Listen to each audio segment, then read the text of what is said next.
Sunday is holiday എന്നാണല്ലോ.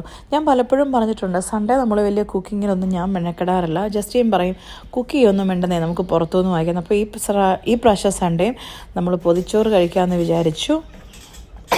അപ്പോഴും ഫോണുമായി തളർന്നു കിടക്കുന്ന ഒരു കർത്തിയ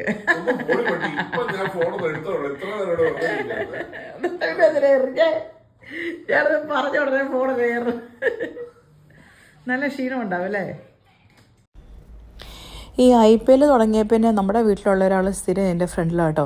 ഒന്നാമത് എനിക്ക് TV കിട്ടാറില്ല, അതിനോട് IPL കൂടെ തുടങ്ങിയപ്പോൾ തീർന്നു. ശുഭം എന്ന് പറഞ്ഞ പോലെ കൊച്ചിന് TV കിട്ടാത്തതുകൊണ്ട് തന്നെ കൊച്ചു കുറേ നേരം അവിടെ തന്നെ ഇരുന്ന് കളിക്കുന്നുണ്ടായിരുന്നു. ജിയോഡിൻ്റെ ഡൈനോസറിനെയൊക്കെ ഷൂ ഇടിപ്പിക്കുന്നു, അഴിപ്പിക്കുന്നു, ഇങ്ങനെയൊക്കെ പരിപാടി. പിന്നെ സൺഡേ ആയതുകൊണ്ട് കുറച്ച് നേരം ഞങ്ങൾ കുറേ ഒരു ഫാമിലി ബോണ്ടിങ്ങിനുള്ള ടൈമാണ്. കുറേ നേരം ഞങ്ങൾ വർത്താനമൊക്കെ പറഞ്ഞിരുന്നു. പിന്നെ ഈ കാണുന്ന സ്നേഹം എന്നാന്ന് ചോദിച്ചാൽ എന്നാണെന്നറിയോ, രണ്ടുപേരും കൂടെ പില്ല വെച്ച് എറിഞ്ഞ് കളിച്ച് എൻ്റെ ചെടിച്ചട്ടി രണ്ടെണ്ണം പൊട്ടിച്ചു.